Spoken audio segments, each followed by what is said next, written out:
From News Channel 15, you're watching News Channel 15 Tonight with Kyle Peach. This is News Channel 15 Tonight. Hi, good evening. Thanks for joining us tonight. I'm Kyle Peach. Lots to get to tonight. Murder charges in a Wayne County case have been dropped. WFIW says Wayne County State's Attorney Kyle Ellis filed a motion Tuesday to drop the top 4 charges against Kane Nino of Fairfield, including first and second degree murder. Judge Denton Aud granted the motion, leaving Nino facing a single count of aggravated battery. Nino has been released from the Wayne County Jail under pretrial conditions. A hearing is set for November 4th in Wayne County Court. Nino got into an alleged altercation with 57-year-old Curtis D. Sutton of Fairfield. After that altercation, Sutton died a few days later. In Lawrence County Court, 3 people were sentenced recently. WAKO says 27-year-old Brianna Stifel of Lawrenceville was charged with possession of a weapon by a felon and given 7 years in state prison, to be followed by 6 months parole. 42-year-old Bradley Heath of Lawrenceville was charged with residential burglary and sentenced to 5 years in state prison, to be followed by 6 months of parole. And 26-year-old William Lee, a former inmate at the Lawrence Correctional Center in Sumner, was charged with criminal damage to government-supported property and was given a year in state prison, to be followed by 6 months of parole. The Jasper County Sheriff's Office is asking for your help in locating a missing 16-year-old girl. Valerie Holland has been reported missing, last seen on September 22nd. She's described as a white female, 5 feet 7 inches tall, weighing about 147 pounds, with brown hair and hazel eyes. It's unknown what she was wearing the last time she was seen. Anyone with information about Valerie's whereabouts is urged to contact the Jasper County Sheriff's Office, 618-783-3057. A West Salem, Illinois man was killed Tuesday in a single vehicle crash on Highway 41 South near Schenck Drive in Knox County, Indiana. According to the Knox County Sheriff's Department, deputies were sent at about 12:14 to the accident involving a semi-truck loaded with coal. The truck, headed southbound, crossed the median and both northbound lanes of 41 before striking an embankment and overturning in a nearby cornfield. Preliminary findings say a 48-year-old driver may have suffered a medical issue prior to the crash. He was the sole occupant of the vehicle and was pronounced dead at the scene. The driver's name has been withheld pending notification of family. New details tonight into that shooting Monday in Bridgeport. Authorities say 47-year-old Keith Edward Green was taken into custody by the Lawrence County Sheriff's Department to the Lawrence County Jail. He faces preliminary charges of unlawful restraint, aggravated domestic battery, and now attempted first-degree murder. The female victim of that shooting underwent surgery Monday night at an undisclosed area hospital and is reported to be stable but in critical condition and on a ventilator. Authorities continue to investigate and urge anyone with information to contact the Lawrence County Sheriff's Department. Newton Police and Jasper County Sheriff's Office executed a major drug seizure on Friday after an investigation at a hotel in Newton resulted in the recovery of over 7.5 pounds of meth. The seizure took place at the Cobblestone Hotel and Suites in Newton. The investigation began after staff at the hotel became suspicious of 2 guests who failed to adhere to checkout time, which led to the discovery of a substantial amount of illegal narcotics. 48-year-old Michael W. Vinsel of Lawrenceville was arrested for meth trafficking, meth delivery, and possession of meth. The other subject has not yet been charged. Vinsel is being held at the Jasper County Jail. Newton Police say the investigation continues. Carmi Police made 2 recent arrests. WRUL says that on Friday they responded to a domestic disturbance call on Fackney Street, leading to the arrest of Shane Workman on 4 counts of domestic battery and a count of criminal damage to property. Workman had previously been arrested 3 times earlier this year for domestic battery and remains in the White County Jail. In a separate matter, Carmi Police arrested 37-year-old Jayla Goff Monday on a White County failure to appear warrant, that on a charge of retail theft dating back to June. The Wayne County Sheriff's Department arrested 33-year-old Corey Beauty of Sisney Monday night, who was charged with disorderly conduct and reckless conduct. WFIW says he was taken to the Wayne County Jail and later released on a notice to appear. And Olney police report several arrests. Last Tuesday, 36-year-old James W. Hannafin of Olney was arrested for driving suspended. Wednesday of last week, 65-year-old Ronald L. Blackford of Olney was arrested for criminal trespass after an investigation in the 1000 block of East Main. Meanwhile, 50-year-old Melissa J. Jordan of Dundas was arrested for retail theft after an investigation in the 1000 block of Northwest Street. And 36-year-old Kevin A. Jackson of Sumner was arrested for DUI and improper use of registration. Thursday, 30-year-old Colton R. Smith of Hillsboro, Missouri was arrested for driving revoked, possession of cannabis in a vehicle, and a headlamp violation. And 30-year-old Aaron W. Lockhart of Mount Vernon was arrested on a Jefferson County and on a Richland County warrant, both for failure to appear. Friday, 55-year-old Glenn A. Basinger of Olney was arrested for meth possession after an investigation on West Cherry Street. And on Sunday, 30-year-old Justin T. Beckham of Vincennes was arrested by OPD for DUI and an improper turn. Elsewhere tonight, a lawsuit has been filed in connection with the financial operation of the White County Senior Citizen Center. WRUL reports that earlier this month, Lucinda Cindy Conley was served a formal complaint alleging that she failed to file the center's payroll form 941 and associated payroll taxes to the IRS for September 30th, 2020 and December 31st, 2023. The suit says because of Conley's alleged breach of duty of care, the senior center is now forced to pay more than $62,000 to the IRS. The suit is seeking some $43,700 in damages and additional interest penalties plus attorney's fees. WRUL reports that Conley was served the complaint September 12th and has 30 days to respond. The Xenia Fire Department was called to a field fire on Tuesday. WNOI says arrival of units found a controlled burn had spread and quickly utilized a brush truck and a UTV to stop that fire from moving into an adjacent standing bean field. Firefighters also stopped that fire from spreading to a nearby barn.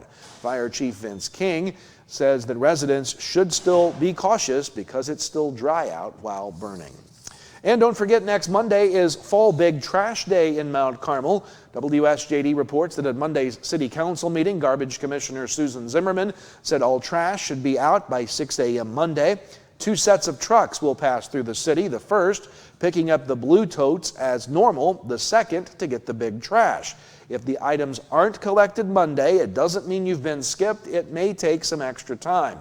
As a reminder, no building materials will be accepted and mattresses and box springs should be wrapped in plastic. The citywide yard sales in Mount Carmel are set for this weekend. More to come. A look at your weather forecast is next, and then regional champions crowned in girls golf. We'll have that in sports. Stay tuned. Introducing the Student Plus account from First National Bank, a free checking account designed for students and parents alike. With Student Plus, parents stay in control with real-time alerts and spending limits, while students learn to manage money safely and independently. Instant transfers, lost card protection, and customizable features make banking simple for the whole family. Getting started is easy. Just visit any First National Bank of Allendale branch with your student, set up mobile banking, and choose the features that work best for you. Student Plus accounts with First National Bank. Parents choose the controls, students learn responsibility. At Wabash General Hospital, we're more than healthcare. We are part of the team. Our athletic trainers proudly serve 13 area high schools and 3 junior colleges, standing on the sidelines and in the AT rooms every day. From keeping our athletes healthy to helping them chase their dreams, we're here for every student athlete, every game, every step of the way, from injury to return to play. At Wabash General Hospital, caring for athletes is our game.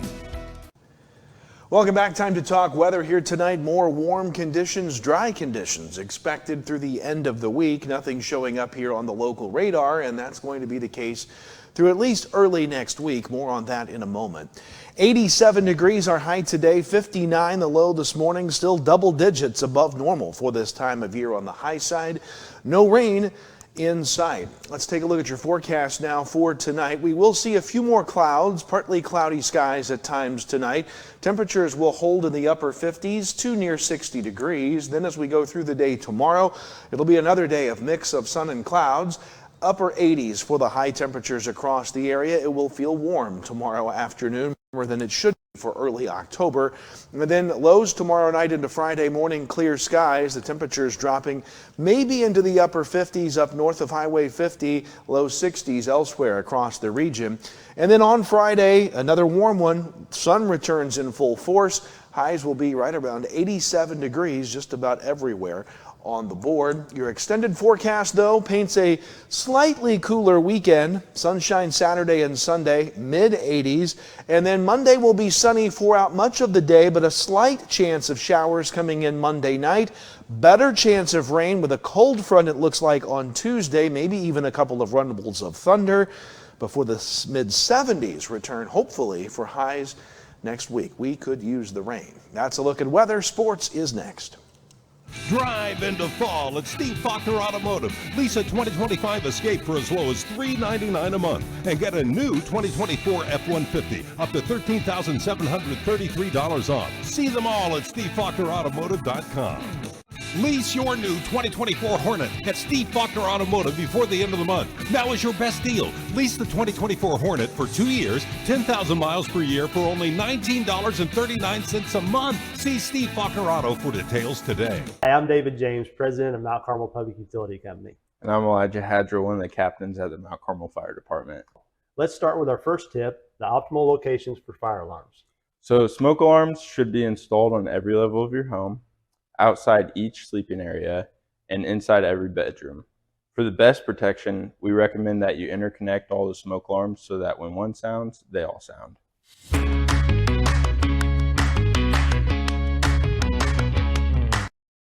Grammy Award winner, country and gospel music legend Jimmy Fortune is coming to Wabash Valley College for a performance in the Brubeck Theater, Friday, October 17th at 7:30 p.m. Jimmy Fortune, the voice of the Statler Brothers, with hits like Elizabeth, plus Gaither music gospel hits like I Believe.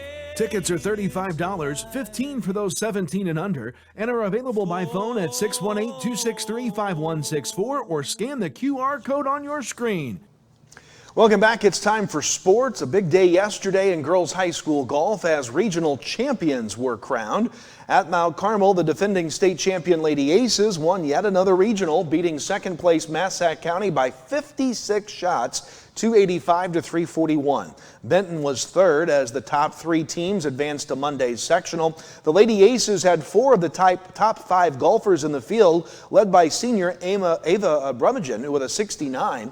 Individual qualifiers not on an advancing team from our area include Fairfield's Eden Duckworth with an 82 and Hamilton County's Delaney Jones with a 95. Meanwhile, at Sandoval, Salem, Olney, and Fairfield, Salem, Olney, and Flora, I should say, failed to make it in the top three to advance. Carlisle, St. Anthony, and T-Town move on. Salem finished 6th, Olney 7th, Flora was 9th. However, Salem's Maya Russell ended up 2nd overall after a playoff hole at 71. She advances. Also moving on, Newton's Peyton Lindley at 82 and Newton's Haley Oakes at 87, along with the golfer there you saw from North Clay playing individually. Boys golf regionals are today, and we'll have those results for you here tomorrow night. High school volleyball from last night in a matchup of two top 10 teams in Class 2A. Carmi beat Fairfield 2-1. Also in the Black Diamond, Flora beat El Dorado 2-0. In the Little Illini, Mount Carmel beat Lawrenceville 2-1. Marshall beat Olney 2-0. And Casey beat Robinson 2-0. In the Midland Trail, Sisney over Weber 2-0. And Grayville over Sandoval in straight sets. Elsewhere, NCOE, ranked number 1 in Class 1A, beat Galatia 2-0. Newton beat Vandalia 2-0. Salem beat Westland 2-1. And Wayne City beat Ziegler-Royalton 2-0. Boys high school soccer yesterday, Newton and T-Town played to a 2-2 tie, and Salem beat Altamont 8-1. Cross country at West Frankfort in the boys race, Benton first with 13 teams taking part. From our area, Hamilton County 6th, NCOE 9th. In the girls race, 6 teams had scores with Vienna taking first. Hamilton County was 4th. NCOE's Hadley Douglas finished first overall. And in girls high school tennis yesterday, Heron beat Carmi 7-2.